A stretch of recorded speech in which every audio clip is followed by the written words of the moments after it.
So in this lecture, we'll continue with the factors affecting the choice of number of poles. So in the previous lecture, we have discussed 3 points, 3 factors that affect the choice of number of poles, that were frequency, weight of iron and weight of copper. Now the next factor that we have to consider is the length of commutator. Okay. Now consider a 2-pole machine and a 4-pole machine. So this is a 2-pole machine. So let us consider a lap wound machine, a lap winding. So we know in case of lap winding, number of poles is equal to number of parallel paths is equal to number of brushes. Okay, number of poles is equal to number of parallel paths is equal to number of brushes. So in case of a 2-pole machine, there will be 2 brushes and 2 parallel paths. So if IA is the total current coming, it will get divided into 2 parallel paths. So current per parallel path is IA by 2. And so we can see here that 2 parallel paths meets at a brush arm. At a brush arm, there are 2 parallel paths meeting. So current per brush arm is twice the current per parallel path. Okay, now let us write the expressions here. Current per parallel path is equal to IA by 2, and current per brush arm is equal to 2 into current per parallel paths, because there are 2 parallel paths meeting at a brush arm. So 2 into IA by 2, that means IA. Okay. So current per brush arm in case of a 2-pole machine is IA. Now let us consider a 4-pole machine.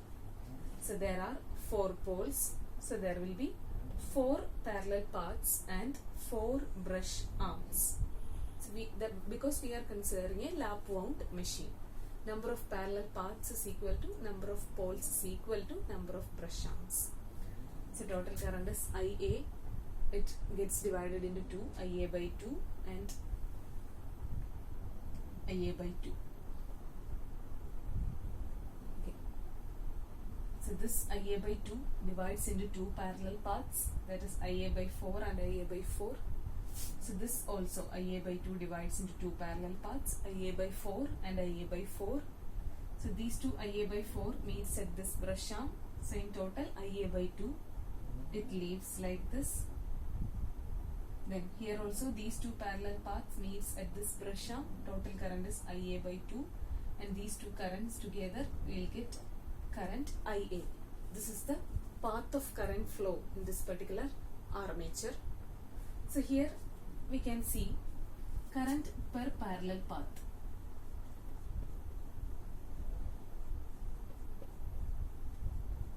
is equal to IA by 4, because there are 4 parallel paths. IA divided by 4.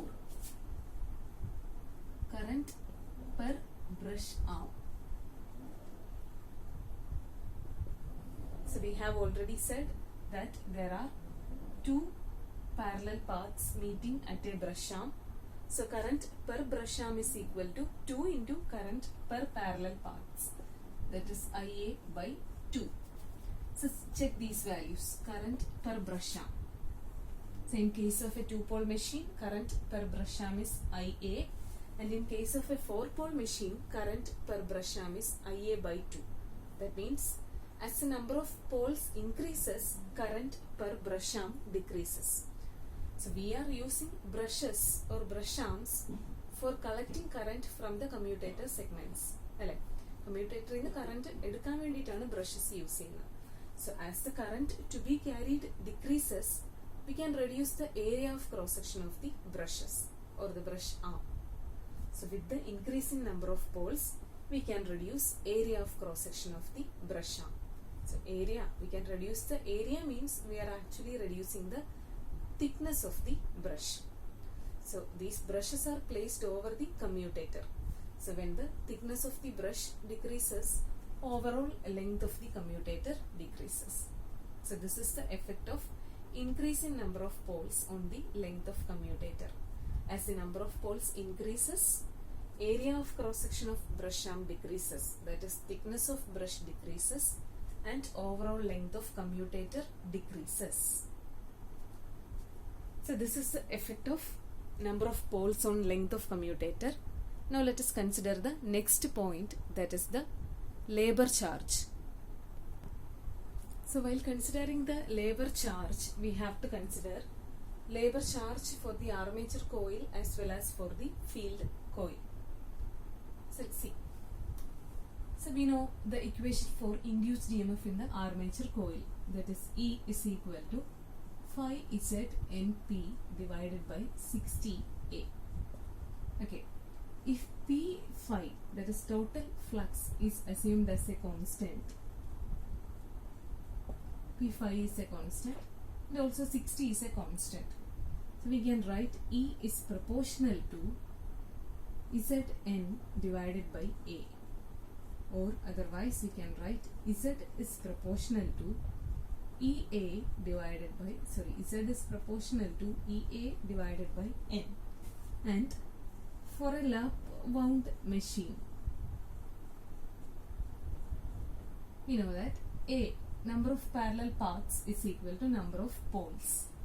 So we can write Z is proportional to EP divided by N. Number of armature conductors for a lap wound machine is proportional to EP divided by N. So number of conductors, armature conductors, is proportional to number of poles. So when number of poles increases, number of armature conductors increases, that means number of armature coils increases. Okay. So number of armature coils increases with increasing number of poles. So now let us see the field coil. So we know that number of field coils is equal to number of poles. ഓരോ പോളിന്റെയും പുറത്ത് wind ചെയ്തിരിക്കുന്ന കോയിലിനെയാണ് ഒരു field coil എന്ന് പറയുന്നത്. So number of field coils equals number of poles. Okay, so when the number of poles increases, number of field coil increases. So that means both armature coil as well as field coil increases with the increase in number of poles. So what will happen when the number of coils increases? The labor charge also increases. So when number of poles increases, labor charge increases. Why? Number of coils increases means there are more number of coils to wind, to insulate and to assemble. So that is why the labor cost is increasing with the increase in number of poles. Next point is the flash over. So we know that in case of a lap wound machine, number of brushes is equal to number of poles. Okay. So when the number of poles increases, for lap wound machine, number of poles, P is equal to number of brushes. Okay. So when the number of poles increases, number of brushes will increase. So for a 2-pole machine, there will be 2 brushes. For a 4-pole machine, there will be 4 brushes. So for the same diameter of the armature, when the number of poles increases, number of brushes increases and distance between 2 adjacent brush arms decreases. So here, for a 2-pole machine, distance between 2 brush arms is this much, and in this case, the distance between 2 brush arms is this much. So as the number of poles increases, distance between adjacent brush arms decreases. As a result, the possibility of flashover also increases. With increasing P, distance between adjacent brush arms decreases.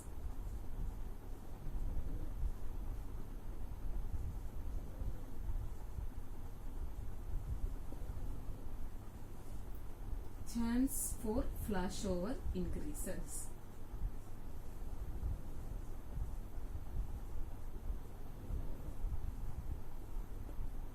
Okay, flashover between adjacent brush arms increases with increasing number of poles. So now let us consider the next point, that is distortion of field form. So in case of a machine with a smaller number of poles, the armature MMF per pole will be a higher value with a smaller number of poles. The armature MMF ATA will be a higher value. So if ATA is the armature MMF for a 2-pole machine, armature MMF per pole will be ATA by 2. And in case of a 4-pole machine, armature MMF per pole will be ATA by 4. That is, with reduced number of poles, armature MMF per pole will be a very high value. That is, armature MMF is high. And we know that armature reaction is the effect of armature MMF on main field MMF. So if the armature MMF per pole is high, the effect of armature reaction will also be higher. There will be considerable effect on field MMF by this armature MMF. So effect of armature reaction are cross magnetization and demagnetization. That is, this armature MMF demagnetizes, that is, reduces the amount of main field flux, as well as it cross magnetizes the main field flux, that is, distorts. Demagnetization means magnitude of main field flux decreases. Cross magnetization means it distorts the main field flux. So as a result of demagnetization, the amount of induced EMF also decreases. So with the reduced number of poles, the effect of armature reaction is more predominant. So it is better to increase the number of poles as the effect of armature reaction is concerned. So these 7 points we have to consider while choosing the number of poles for a DC machine. All these 7 points are very, very important in fixing the number of poles of a DC machine. So now let us check what are the advantages and disadvantages of having a higher number of poles. So we can write these advantages and disadvantages from the points that we have already studied. So we have studied 7 points that we have to consider while deciding a number of poles of a DC machine. So from that 7 points, we can write the advantages and disadvantages. Okay, so first point. So the first factor that we have considered was frequency, and we have seen that when number of poles increases, frequency increases and iron loss increases. So number of poles koodiyal iron loss koodu. So that is a disadvantage. That's a disadvantage of higher number of poles. So that is iron loss increases. Okay. What is the second point? Weight of iron. We have considered weight of iron, and we have seen that both the weight of yoke as well as weight of armature core decreases with the increase in number of poles. Okay. And also overall diameter of the machine decreases. So we can take all that points here. Weight of iron decreases.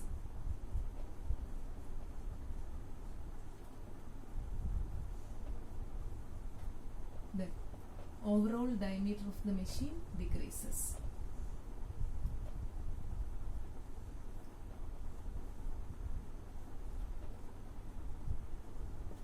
Okay, we have got 2 points. Then what was the third factor that we have considered? Weight of copper. So while considering the armature copper, we have seen that the length of overhang, that means outhang, decreases, as well as amount of copper decreases. that is cost of copper decreases. Amount of copper decreases means cost decreases. Then outhang decreases means length of the machine decreases. Okay, with the increase in number of poles, cost of copper decreases. Then overall length of the machine decreases.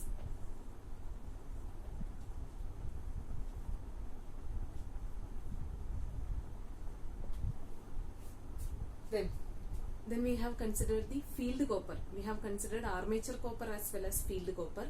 Armature copper le nammal ee points kandu. Cost of copper korayunu, amount of overhang korayunnundu, so cost of copper korayunu. Now outhang korayunnathukondu overall length of the machine korayunu. So when we have considered the field copper, there also we have seen that length of mean turn decreases. So amount of copper and cost of copper decreases. So we have already included that point here. Now another point was that as the length of mean turn decreases, resistance of field coil decreases and I square R loss decreases. That is field copper loss decreases.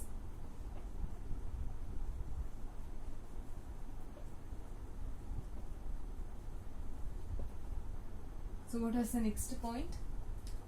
So next point that we have considered was the length of commutator. And we have seen that with the increase in number of poles, current carried by the brush arm decreases and length of commutator decreases. So that is another advantage.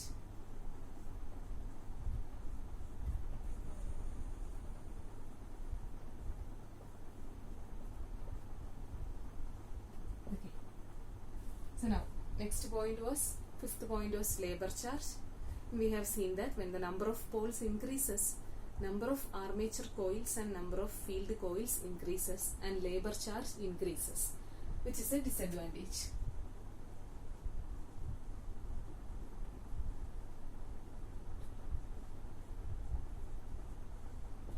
So what is the next point? Flashover. Okay, flashover.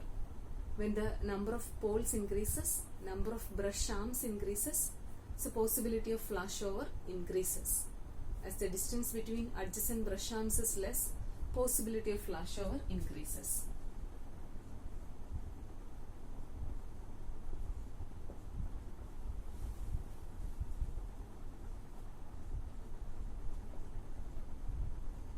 So next point was distortion of field form, and we have seen that the distortion of field form was more when the number of poles is less, or when the number of poles increases, armature MMF per pole decreases and effect of armature reaction decreases. So which is an advantage of having higher number of poles.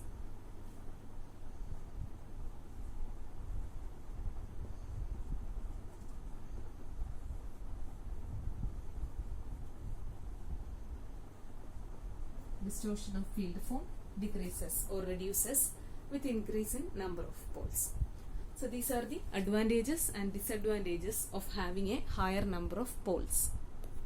So now let us also see the guidelines used for fixing the number of poles.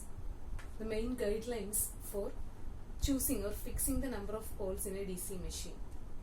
So first one is that the first and the important guideline is that the number of poles should be selected in such a way that the frequency of flux reversal lies in between 25 to 50 Hz. So after choosing the number of poles P, calculate the frequency of flux reversal. F is equal to Pn by 2. So this value should be in between 25 Hz and 50 Hz. Okay. The second point is that the current per parallel path should not exceed 200 ampere. The current per parallel path, current flowing through a parallel path should not be more than 200 ampere. It should be less than 200 ampere. That means current per brush arm, current per brush arm.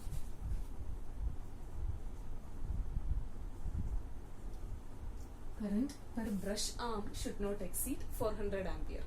We know that there are two parallel paths meeting at a brush arm.